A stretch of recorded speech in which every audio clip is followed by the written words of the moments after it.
Europe may be a relatively small continent, but it's packed with castles, cathedrals, museums, and thousands of years of history, so it's easy to overlook the fact that it also has some of the world's most spectacular natural landscapes. In this video, I'm ranking what I think are Europe's 14 most spectacular landscapes, and I'll also tell you how to see them and whether I think they're worth the effort. Yes, there are a few islands on this list, but there are also several places on the mainland that you may have never even heard of. I'm Roger from PricesTravel.com. Let's get started. Let's start with the White Cliffs of Dover, which are probably one of the most famous landscapes on this list, even if they aren't the most spectacular. They're about 8 miles of brilliant white chalk cliffs rising as much as 350 feet above the English Channel on either side of the port city of Dover.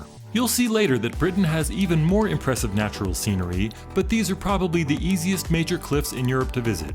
You can take a high-speed train from London to Dover in about an hour and then walk to several viewpoints for free. Or if you're taking one of the many ferries between England and France, you'll get an even better perspective as you sail past them. I probably wouldn't plan an entire trip around the White Cliffs alone, but I've seen them myself and they're definitely a memorable sight the first time. They're iconic, easy to visit, and absolutely worth seeing if you're nearby, but the landscapes farther up this list are in another league. At number 13 is the Verdon Gorge in southeastern France. It's about 15 miles long, and it's often called the Grand Canyon of Europe because it's the largest canyon on the continent. It still feels like a little bit of a hidden gem for international visitors, and I haven't made it there myself yet. There are no nearby train stations, so most people drive about 2 hours from the Nice or Cannes area along the French Riviera. This is one of several places on this list where the drone footage you'll see online is actually more impressive than the typical visitor experience, so here are a couple of snapshots from viewpoints that almost everyone can enjoy. The turquoise green waters of the Verdon River can look spectacular in the right light, and the whole area is very popular for hiking, rock climbing, kayaking, and rafting. There are a few small towns nearby where you can spend the night, but many visitors see the gorge as a day trip from Provence or the French Riviera. If it were easier to reach, I'm sure it would be packed every day, so its relative remoteness is probably part of what keeps it special. At number 12, we've got the Cliffs of Moher in Ireland, which I'm sure many of you have visited yourself. These are about 9 miles of nearly sheer cliffs that are probably the most dramatic coastline in the British Isles. The closest major city is Galway, which is a favorite of mine, and the most popular way to visit is on a day tour. You can do a full day tour that also includes a castle and some caves, or a shorter trip that focuses mainly on the cliffs, which are about 90 minutes away. As spectacular as they look in drone footage, they still look pretty amazing from the public viewpoints and hiking trails, so here are a couple of snapshots from what you'll actually see. If you've got at least a couple days in Western Ireland, you could do a lot worse than base yourself in Galway and visit the Cliffs of Moher, and maybe even spend a day on the nearby Aran Islands as well. Ireland is packed with beautiful scenery, but these cliffs are probably its single most dramatic natural landmark. By the way, if you're enjoying this video, I would really appreciate a like if you could spare a moment. Next up at number 11 are the Dolomite Mountains in northeastern Italy. The highest peaks rise to almost 11,000 feet, so they're not quite in the same league as the Alps, and at the risk of a little foreshadowing, I don't think they're quite as dramatic either. Still, just look at these views. It's hard to imagine not wanting to fit a visit into your next trip to Italy. The Dolomites are famous for their jagged limestone peaks, which give them a completely different look from the greener, snowier Alps. Like many mountain destinations, this area is busiest during the summer months, although there are several nearby villages where you could base yourself for a few days. There aren't any convenient train stations nearby, so most visitors arrive by car or on an organized tour. Somehow I've missed this one myself so far, and it also isn't a particularly cheap destination. But if the weather cooperates, the Dolomites look like a very worthwhile side quest if you've got a couple of extra days in northern Italy. At number 10 is Madeira, a volcanic Portuguese archipelago that's actually closer to Morocco than it is to mainland Portugal. This is the first, but definitely not the last, island destination on this list, and it's probably the easiest one to reach. Madeira is a year-round resort destination that's especially popular with Portuguese, British, and German visitors, and you'll probably notice that parts of it look more than a little like Hawaii. There are waterfalls around almost every corner, and some of Madeira's most popular hikes follow the old levadas or irrigation channels that crisscross the island. Madeira has been high on my own travel wish list for years, and I suspect I'm not alone. You can fly from Lisbon to Cristiano Ronaldo International Airport, named after Madeira's most famous native son, in a little under 2 hours, and round-trip airfares can be as low as about $200 even during summer. It looks like renting a car is the best way to experience most of the island's spectacular scenery, and I know I can't wait to check it out for myself. At number 9, we have Plitvice Lakes National Park in Croatia, and if you've heard of it before, your first reaction was probably, how can a place that looks like this be in continental Europe? Now that you've seen it, it's no surprise that it's one of Croatia's most popular attractions and can get extremely crowded during the summer. There are 16 terraced lakes connected by countless waterfalls with boardwalks and hiking trails winding all the way through them. On a sunny day, the turquoise water almost doesn't look real. Unfortunately, I made the mistake of visiting in November. I was driving from Zagreb to Split in a rental car, and instead of crystal clear water, I got brown scenery and thick fog that rolled in shortly after I arrived. It was honestly a little heartbreaking. But on a warm, sunny summer day, if you can tolerate the crowds, I think this must be one of Europe's most spectacular natural sights. I might just have to give it another try. At number 8 are the Azores, another volcanic archipelago that's part of Portugal, much like Madeira. But the Azores lie far to the northwest, so they aren't a year-round resort destination and are much less touristy overall. The mountains are a bit taller, and there are some incredible crater lakes in addition to the countless waterfalls, so even though the two island groups have a lot in common, I'd say the Azores are the more dramatic of the two. Flights from Lisbon take about 2.5 hours, and summer fares tend to be more expensive, probably because that's when the weather is at its best. In the autumn though, you can sometimes find round-trip tickets for around $200. This is another place that's now high on my own travel wish list.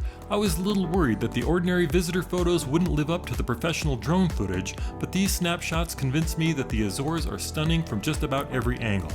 If I go, I'll almost certainly aim for the summer months.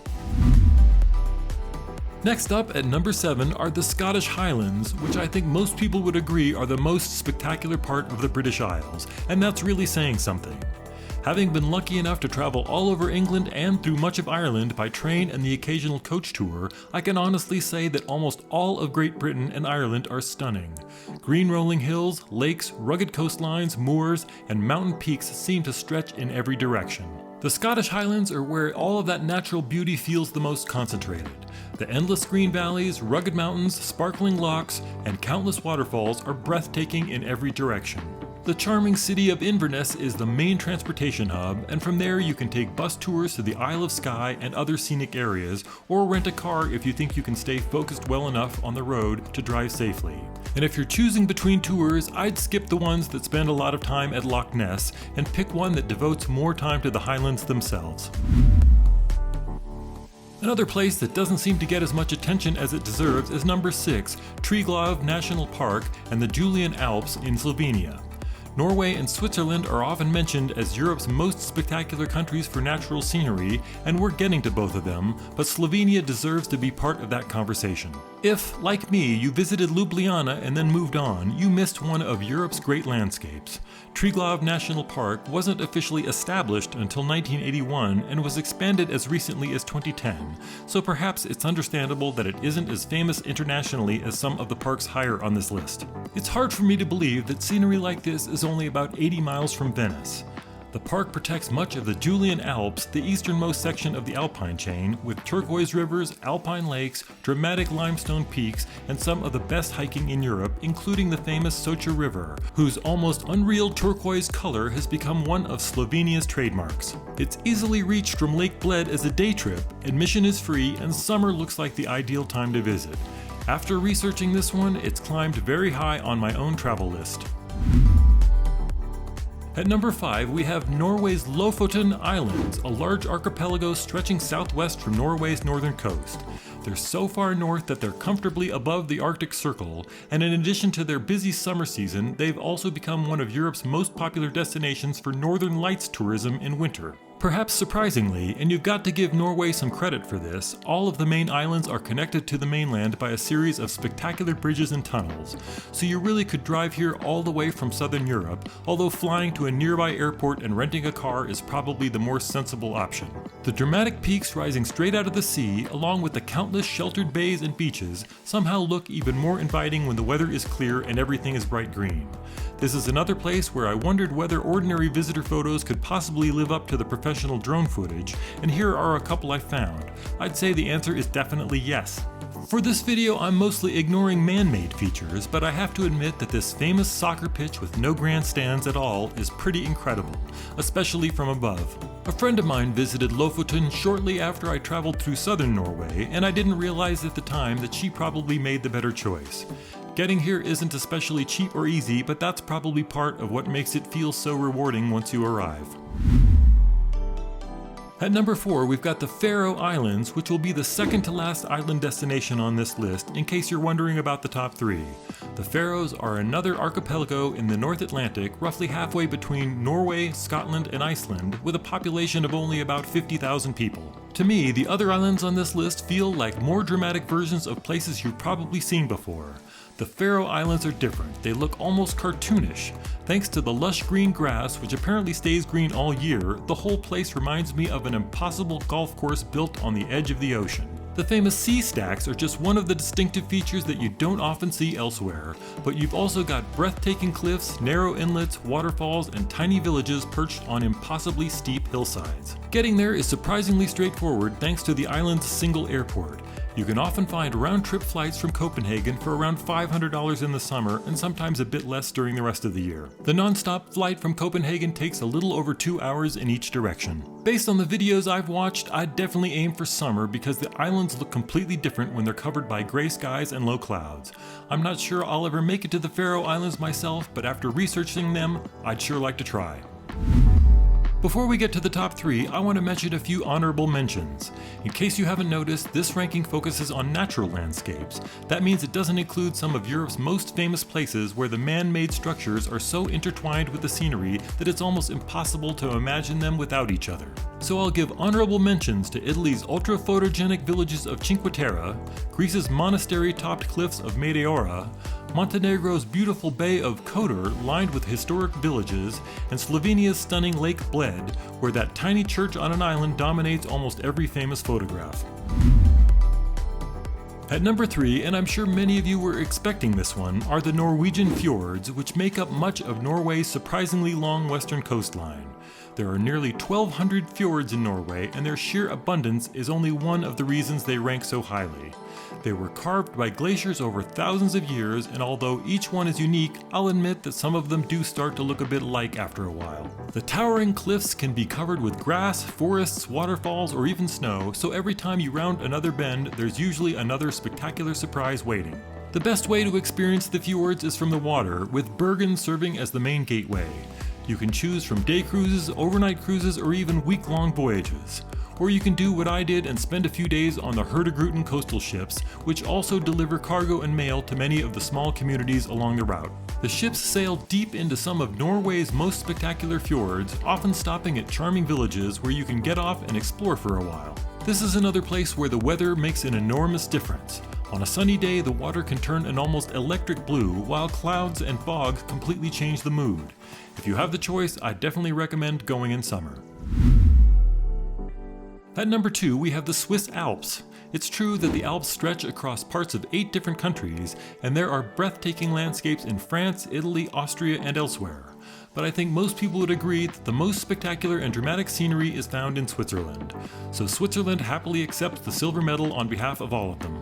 The Matterhorn may be the Alps' most famous peak, but I've always been especially fond of the Lauterbrunnen Valley, surrounded by towering cliffs overlooked by the Eiger, Munch, and Jungfrau.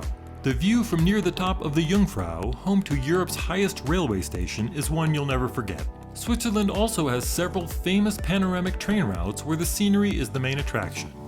Visiting the Swiss Alps is surprisingly easy, and I highly recommend spending at least a few days in the Lauterbrunnen Valley if you can.